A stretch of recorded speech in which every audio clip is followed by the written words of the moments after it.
This channel does not promote any violent, harmful, or illegal activities. All content provided by this channel is meant for an educational purpose only. তবে আপনাদের জন্য ফের একবার সেই চাঞ্চল্যকর audio clip যেটা viral হয়েছে, শুনুন এক্সক্লুসিভলি টিভি9 বাংলায়।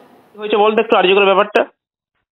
আরজিগরে গোটা মুভমেন্টটা পুরোটাই মেকি, ঠিক আছে? ওটা প্রিন্সিপালই চালাচ্ছে অ্যান্ড প্রিন্সিপালের যারা সাঁকড়ে তারাই চালাচ্ছে, আমাদেরকে ইয়ে করছে। মুভমেন্টের যে কোনো আলাদা ফেস হবে, অথরিটি যে কোনো স্টেপ নিচ্ছে না বা এরকম আজে বাজে কমেন্ট পাস করছে, এটার এগেনস্টে কিন্তু কিছু নেই,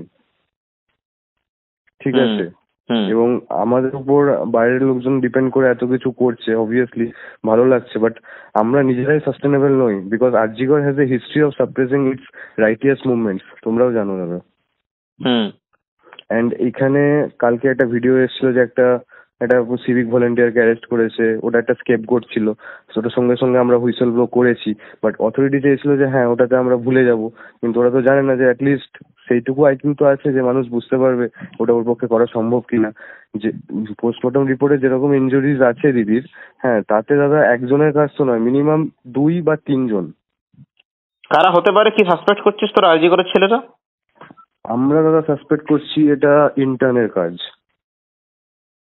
ঠিক আছে? এবং যে ইন্টার্ন তার যথেষ্ট পলিটিক্যাল ব্যাকগ্রাউন্ড আছে, তার ফ্যামিলি মেম্বারও যথেষ্ট উচ্চ পদস্থ, ঠিক আছে? নাম নিতে পারবো না কারণ আমারই সমস্যা হয়ে যাবে, বাট না নাম নিতে হবে না, একদম নাম নিতে হবে না।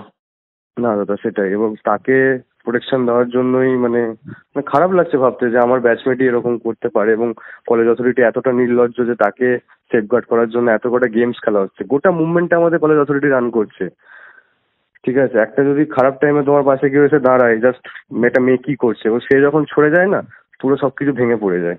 সেটাই হবে, কাল বা পরশুর অপেক্ষা জাস্ট। তা আমি দাদা অ্যাজ এ ইন্টার্ন এটাই আর্জি জানাবো সবার কাছে যে আমাদের উপর ডিপেন্ড না করতে।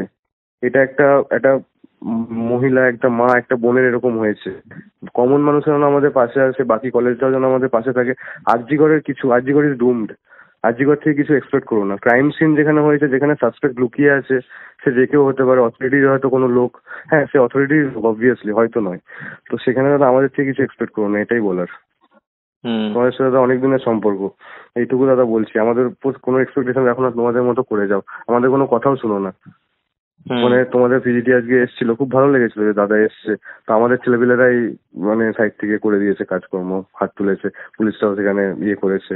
তো অবভিয়াসলি না, যেখানে জেনারেল বডি মিটিং এ কিছু সুরাহ বেরোচ্ছে না, জেনারেল বডি মিটিং ডিলে করা হচ্ছে, সেখানে প্রিন্সিপাল ইটসেলফ এসে বলছে যে কেন ঘুমাবে রাতের বেলায়, সেমিনার রুম থেকে ঘুমানোর জায়গা, যেখানে সিসিটিভি ফুটেজ লোপাট হয়ে যাচ্ছে, যেখানে পুলিশ এসে ফার্স্ট স্টেটমেন্ট দিচ্ছে না এটা তো সুসাইড, যেখানে তোমার কাউন্সিল কমিটি যেটা হয়েছে সেখানে সাইকিয়াট্রির এইচওডি কে রাখা হয়েছে জাস্ট টু প্রুভ দ্যাট দিদি ওয়াজ এ সাইকিক পেশেন্ট। আমার নিজের পার্সোনাল কনভারসেশন হয়েছে দিদির সাথে অনেকবার, দিদি ওয়াজ অ্যাবসলিউটলি নর্মাল, ঠিক? ওকে, ধীরে ধীরে কি গোটা ঘটনাটার জাল খুঁড়তে শুরু করেছে? কথা বলবো এই নিয়ে। আমাদের সঙ্গে রয়েছেন এই মুহূর্তে মৈনাক রায়, তিনি আরজিকরের প্রাক্তনী এবং চিকিৎসক বটে। নমস্কার, আপনাকে স্বাগত টিভি9 বাংলায়। আমি তনিষ্ঠা কথা বলছি আপনার সঙ্গে। আপনি নিশ্চয়ই ভাইরাল অডিও ক্লিপটা সেটা শুনলেন, এবং সেখান থেকে বেশ কয়েকটা পয়েন্ট উঠে আসছে। এক তো অধ্যক্ষের বিরুদ্ধে ফের অভিযোগ উঠছে যে গোটা ঘটনাটা, এই যে গোটা প্রোটেস্ট চলছে সেটা মেকি, সেটা লোক দেখানো, এবং আরও যে বক্তব্যগুলো সামনে এলো বিস্ফোরক অভিযোগ যে কোনো একজন ইন্টার্নই হয়তো এই ঘটনা ঘটিয়েছে, এবং এই ঘটনা একজনের নয়। তারা যে কনভারসেশন করছেন তারা সকলেই চিকিৎসকের একটা চিকিৎসা শাস্ত্রের একটা বেসিক জ্ঞান রয়েছে তাদের। সেখান থেকে তারা বলছেন দিদির শরীরে যে সমস্ত ইনজুরি ছিল, সেই ইনজুরি দেখে মনে হচ্ছে এই ঘটনা একজনের নয়, 2-3 জনের, এবং সম্ভবত তারা চেনেন যে কারা এই ঘটনা ঘটিয়েছে।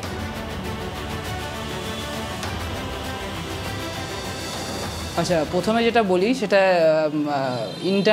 ইন্টারনে যে ভয়েস ক্লিপটা ভাইরাল হয়েছে, আমার যা মনে হয় আমি ওই ভয়েস ক্লিপের প্রত্যেকটা বক্তব্যের সাথে সহমত, ঠিক আছে? এবং প্রিন্সিপাল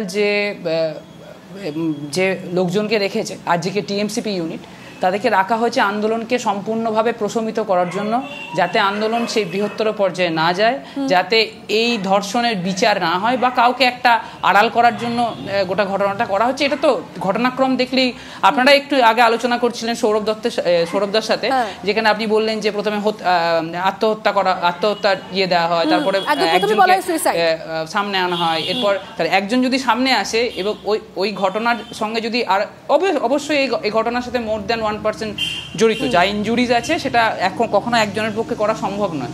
তাহলে যে একজনকে ধরা হয়েছে তাকে কেন চার্জ করে বাকি লোকজনের কথা বলা হচ্ছে না? মানে সে হয়ে গেল এক্ষেত্রে বলির পাঠা, তাকে সামনে রেখে বাকিদেরকে আড়াল করা হলো। হ্যাঁ, একদম একদম। এবং এই আন্দোলনটাকে সম্পূর্ণভাবে আই ওয়াশ করার জন্য রাখা হয়েছে, এবং এটা যে হবে এটা একদম এভিডেন্ট ছিল। এবং এই আদেশই টিএমসিপি ইউনিটের তরফ থেকে এদের কাছে গেছে, এবং সেটা চিৎকার করে বলা হয়েছে, আরজি করের মাটিতে দাঁড়িয়ে এই কথা বলা হয়েছে যে এই আন্দোলন যেন বৃহত্তর আকার ধারণ না করে এখানে যা হচ্ছে হবে। সে কারণেই মোমবাতি মিছিল করা হয়, এবং এগুলো সবগুলো জিনিস করা হচ্ছে সম্পূর্ণভাবে আন্দোলনকে প্রশমিত করার জন্য, স্পেসিফাই করার জন্য।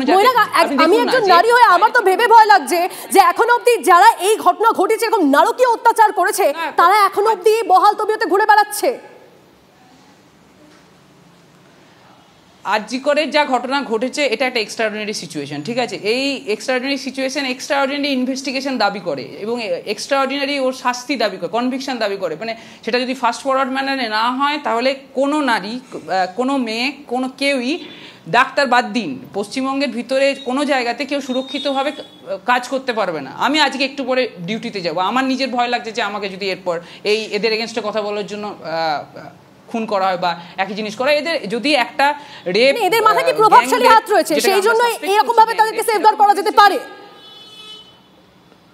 তাছাড়া তো সম্ভব নয়। নর্মাল বুদ্ধি কি বলে যে একটা যদি প্রভাবশালী হাত না থাকে তাহলে কখনো এত বড় একটা ঘটনাকে চাপা দেওয়া সম্ভব না। এতে যদি নর্মাল মানুষ বা যেটা বলা হচ্ছে পেশেন্ট পার্টি বা এরকম যদি কেউ থাকে, কারোর পক্ষে সম্ভব নয় এই জিনিসটা করা। যেখানে পুলিশ আউটপোস্ট আছে, যেখানে সিকিউরিটি গার্ড আছে, যেখানে আরজি করের ভিতরে ইমার্জেন্সি বিল্ডিংয়ে ঢুকতে গেলে আপনাকে লিফট ছাড়া অন্য কোনো পদ্ধতিতে যাওয়ার উপায় নেই, অন্য কোনো ওয়ে আউট নেই, আপনাকে লিফট দিয়েই যেতে হবে, এবং লিফটের সামনে সবসময় সিকিউরিটি গার্ড ওখানে প্রেজেন্ট থাকে। মানে কোনোভাবে এটা পসিবল নয়। এভরিওয়ান নোজ ওখানে কি হচ্ছে, ওখানে যা হয়েছে সবাই জানে। এবার সিসিটিভি ফুটেজ যদি সামনে আসে, বা হয়তো এসছে কিনা আমি জানি না, আমার পক্ষে সম্ভব না। সিসিটিভি লুকানোর পরম্পরা এটা আরজি করে নতুন নয়, এই অধ্যক্ষের জন্য এটা নতুন নয়, এটা বহু পুরনো। সত্যি আমি বা আমাদের কারোর পক্ষেই, মানে আমরা সত্যিই বুঝতে পারছি না যে আরজি করে সত্যিই কি হতো, আরজি করে সত্যিই কি চলে, ওই অন্ধকারে কত সত্য লুকিয়ে রয়েছে সত্যি আমাদের জানা নেই। তোমার সঙ্গে কথা হতে থাকবে, আপাতত ধন্যবাদ।